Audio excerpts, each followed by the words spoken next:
They got this icon they hold on to. It's their holy grail. And it's such an easy one, you know. People ask if I'm a socialist or a communist or a capitalist, and I say I'm none of the above. And why do you think that those are the only options? All of those political constructs were created by writers who assumed that we lived on a planet of infinite resources. Not a one of those political philosophies even contemplates that there might be a shortage of anything. I believe that communism, socialism, free enterprise, fascism are part of social evolution, that you can't take a giant step from one culture to another, but they're in-between systems. Before there's any ism, we've got a life ground, and the life ground is, as I just described most easily, it's all the conditions required to take your next breath, and that involves the air you breathe, the water you get, the safety you have, the education you can access, all these things that we share and use and that no life in any culture can do without. So we've got to reset down to the life ground, and the life ground is no longer any ism. It's life value analysis. It's simply a matter of historical fact that the dominant intellectual culture of any particular society reflects the interest of the dominant group in that society.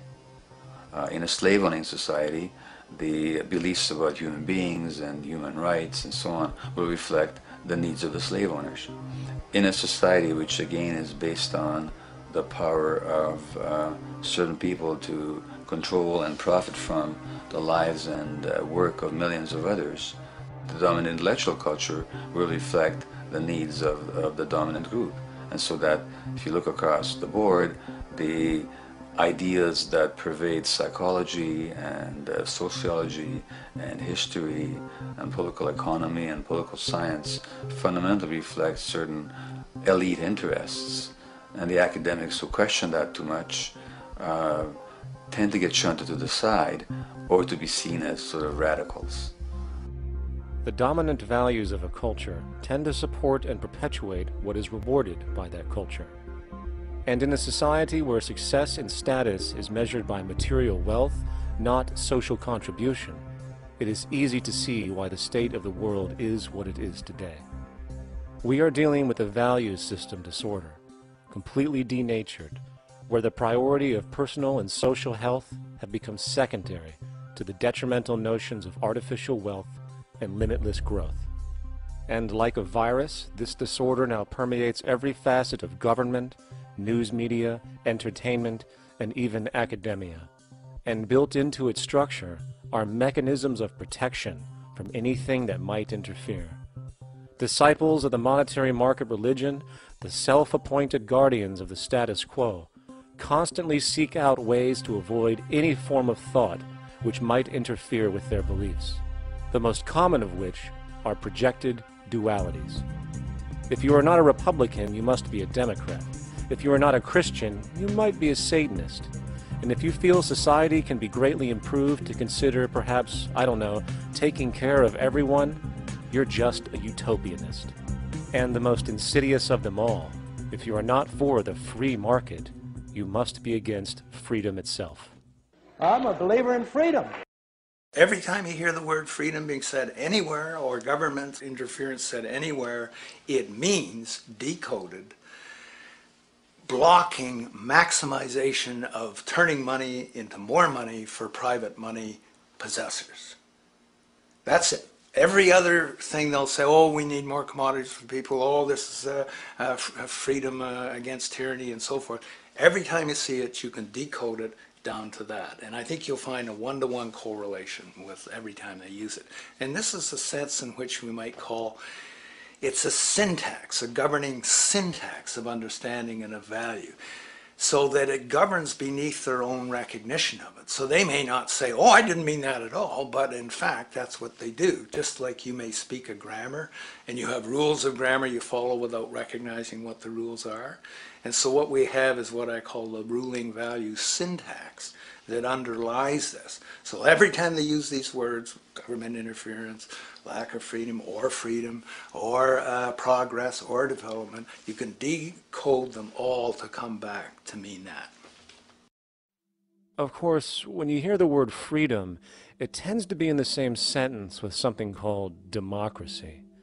It's fascinating how people today seem to believe that they actually have a relevant influence on what their government does, forgetting that the very nature of our system offers everything for sale. The only vote that counts is the monetary vote, and it doesn't matter how much any activist yells about ethics or accountability.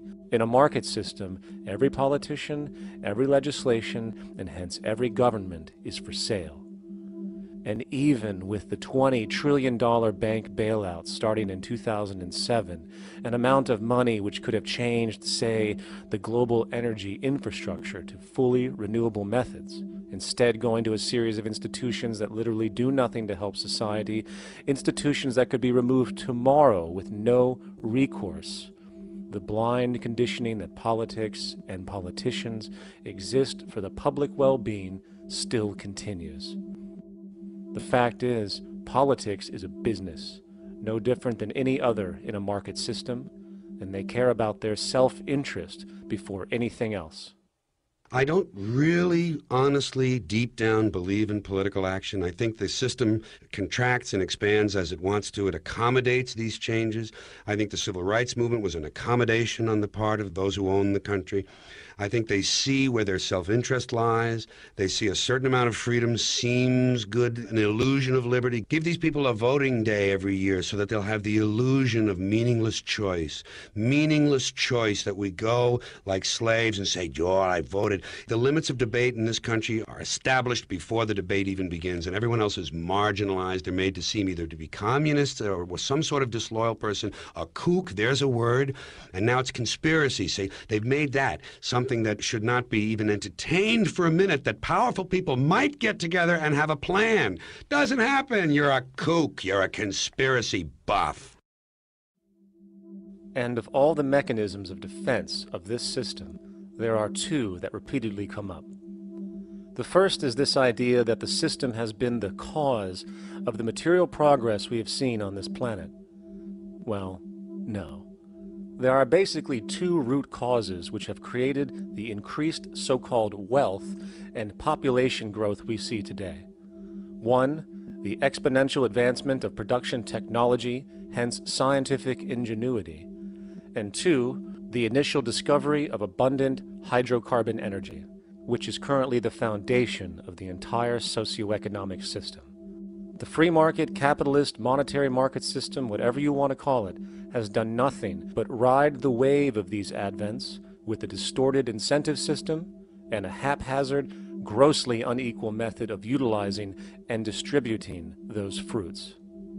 The second defense is a belligerent social bias generated from years of propaganda, which sees any other social system as a route to so-called tyranny, with various name droppings of Stalin, Mao, Hitler, and the death tolls they generated. Well, as despotic as these men might have been, along with the societal approaches they perpetuated, when it comes to the game of death, when it comes to the systematic daily mass murder of human beings, nothing in history compares to what we have today. Famines throughout at least the last century of our history have not been caused by a lack of food. They've been caused by relative poverty. The economic resources were so inequitably distributed that the poor simply didn't have enough money with which to buy the food that would have been available if they could have afforded to pay for it. That would be an example of structural violence. Another example, in Africa and some other areas, but I'll particularly focus on Africa, tens of millions of people are dying of AIDS. Why are they dying? It's not because we don't know how to treat AIDS. We have, millions of people in the wealthy countries are getting along remarkably well because they have the medicines that will treat it.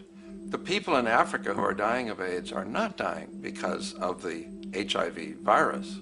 They're dying because they don't have the money with which to pay for the drugs that would keep them alive. Gandhi saw this. He said the deadliest form of violence is poverty. And that's absolutely right. Poverty kills far more people than all the wars in history, more people than all the murderers in history, more than all the suicides in history. Not only does structural violence kill more people than all the behavioral violence put together, structural violence is also the main cause of behavioral violence.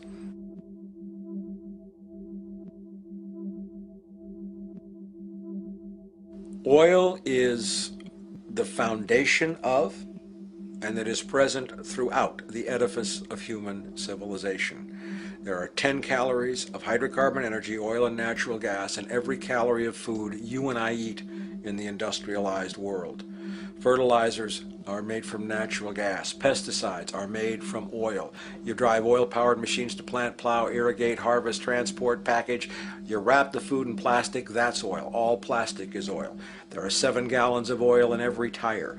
Oil is everywhere. It's ubiquitous. And it's only because of oil that there are 7 billion people, or almost 7 billion people on this planet right now. The arrival of this cheap, easy energy, which is equivalent, by the way, to billions of slaves working around the clock, changed the world in such a radical way over the last century. And the population has gone up 10 times. But by 2050, oil supply is able to support less than half the present world's population in their present way of life. So the scale of adjustment to live differently is just enormous. The world is now using 6 barrels of oil for every barrel it finds. 5 years ago, it was using 4 barrels of oil for every barrel it finds. A year from now, it's going to be using 8 barrels of oil for every barrel it finds. What's disturbing to me is the lack of any real effort from governments worldwide or industry leaders worldwide to do something different. I mean, we have these sort of attempts to build more wind power and to maybe do something with tide. We've got attempts to make our cars a little bit more efficient.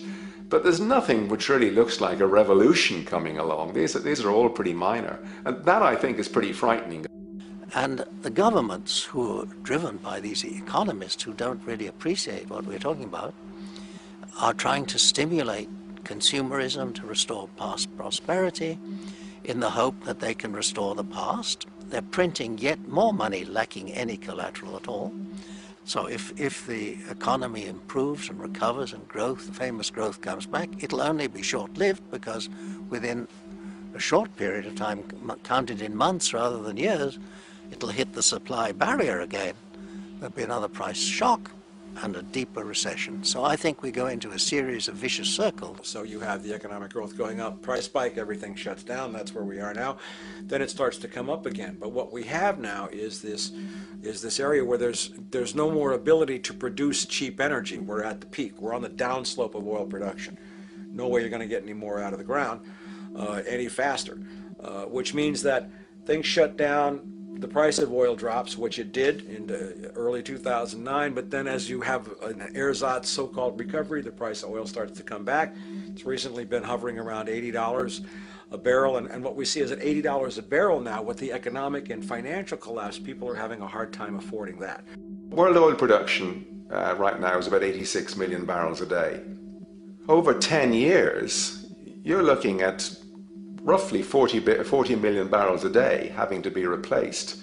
There's nothing around which can come even within 1% of meeting that sort of demand. If we don't do something pretty quickly, there's going to be a huge energy deficiency. I think the big mistake is in not recognizing a decade or so ago that a concerted effort needed to be made to develop these sustainable forms of energy. I think that's something our grandchildren will look back on with total disbelief. You people knew that you were dealing with a finite commodity. How could you possibly have built your economy around something which was going to disappear? For the first time in human history, the species is now faced with the depletion of a core resource central to our current system of survival. And the punchline of the whole thing is that even with oil becoming more and more scarce, the economic system will still blindly push its cancerous growth model, so people can go out and buy more oil-powered cars to generate GDP and jobs, exacerbating the decline.